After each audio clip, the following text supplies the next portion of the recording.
gentlemen. First of all, I want to thank everybody for being here and for the help that you provided us over the last 24 hours.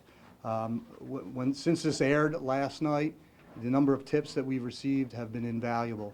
I also want to thank the members of the Philadelphia Police Department, the detective division down there jumped on board to help us.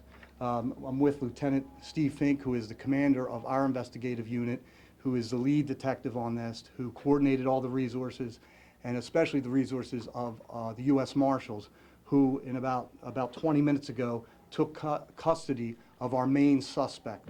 The main suspect, his name is Khalilh Evans, 44-year-old black male.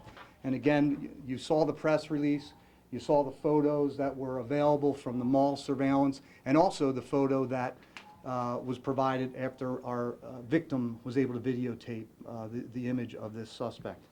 What we also have learned about this suspect, I think you forgot for a second, is that this is a 28-page rap sheet to include numerous weapons offenses, possession of firearms, aggravated assault, terroristic threats, and again, an individual who should not have been on the street.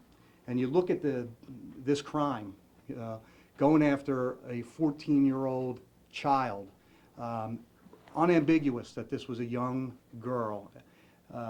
And then we have received numerous tips from other individuals that our suspect approached other young women in this mall and possibly at other locations throughout the Delaware Valley. So right now we're happy to report that this guy is off the street. And it couldn't have been done without the great work of Lieutenant Fink and all of his detectives, the Philadelphia Police Department, U.S. Marshals, FBI task forces, and others who immediately after seeing the reports were calling us saying, how can we help? This is a type of crime where the hair on your back stands up. It's very disturbing to see that video and to see, thank God this young lady had the presence of mind to scream, to pull back, and to take off as citizens jumped in to stop these individuals, because only God knows what their intentions were. We can only assume the worst. A 44-year-old male accompanied by a 50-plus-year-old male approaching young women, children, and engaging in conversation and trying to take them from the mall where there's a vehicle parked in proximity to where they were exiting. But I do have Lieutenant Fink here, who has ran this investigation and has additional information that possibly we could share if you have any questions. I'm also joined by Detective Sergeant Troy Hummel, Jeff Anderson, Lieutenant Joe Bly, and Lieutenant Drew Kent.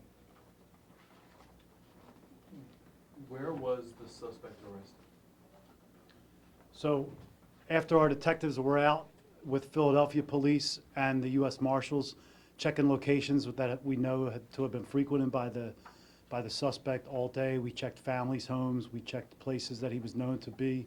The detectives were out there all day just knocking on doors, shaking the trees.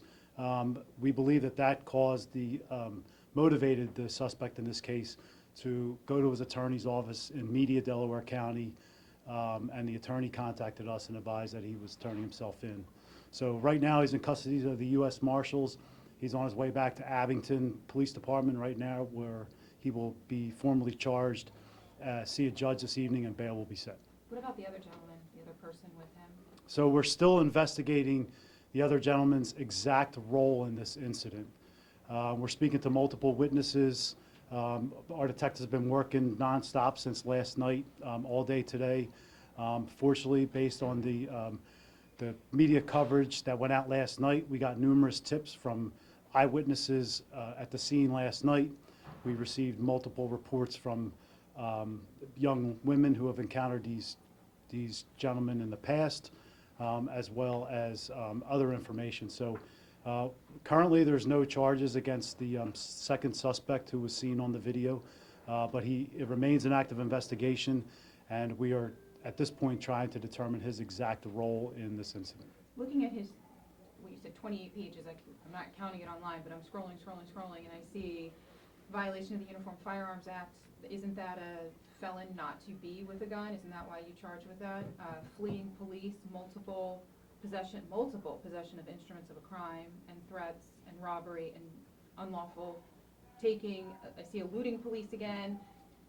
Anything you want to say Yeah. about this, the specifics in here? Yeah, I can tell you it's disturbing, number one, but he's coming to Montgomery County now.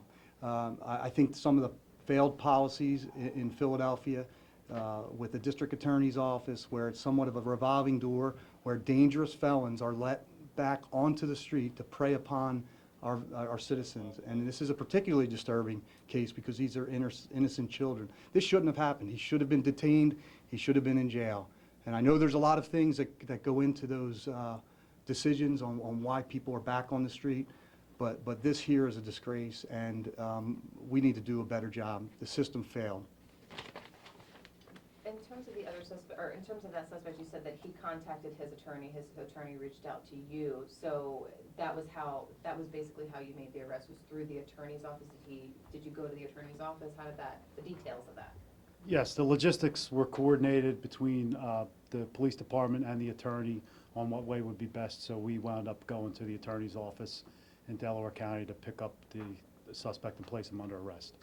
You said you're having conversations with additional victims that did not, go to the extent that last night did, but they've had conversations with him. Is it possible more charges could come from this? Yes, it's possible more charges could be coming in the future. We did speak with other young females similar age to the victim in this case last night, who were approached and put in very uncomfortable situations by these older men who touched them, said inappropriate comments to them, and it seemed like these guys were escalating their actions last night. Unfortunately, when they grabbed this young lady at 7 p.m. last night at the mall, we're lucky that it ended there, and this girl was heroic in her actions, and the bystanders, and the great work by the detectives taking this personal.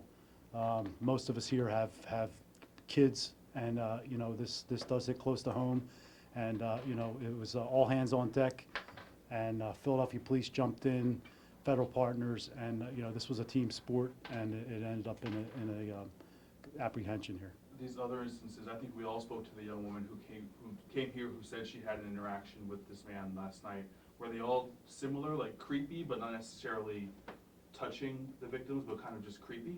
Other than this one incident at 7:30. Yeah, the incidents that led up to the attempted abduction of the 14-year-old girl last night were incidents that crossed the line, but they didn't rise to the level of what happened in the culminating incident where he tried to take the 14-year-old. So we're still working with the district attorney's office to figure out exactly what charges might come out of those contacts with those other girls. But at this point, the important thing is that he's in custody, and we can take a breath now and figure out what the additional charges are going to be. Have you told the victim? The victim will be contacted shortly and made aware, yes. And what is he charged with now? Currently, he's charged with unlawful imprisonment of a minor child and harassment. What kind of penalty do those charges come with? I know the DA is Yeah. right here. Yeah, unlawful penalty of a minor child is a second-degree felony. It's a serious charge. He could face up to 5 years in prison for that charge. And like I said, we'll be exploring the possibility of additional charges if warranted. With his previous crimes, is he on any kind of parole or anything like that?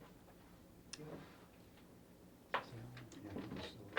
Like a probation.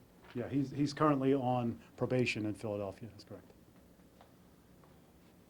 Do you know, has he checked in regularly, or is that something you don't know at this point? We don't know that. We don't have that. Okay, all right.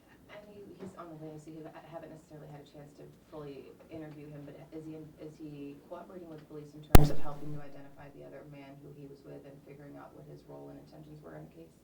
We have not had a chance to speak with him yet.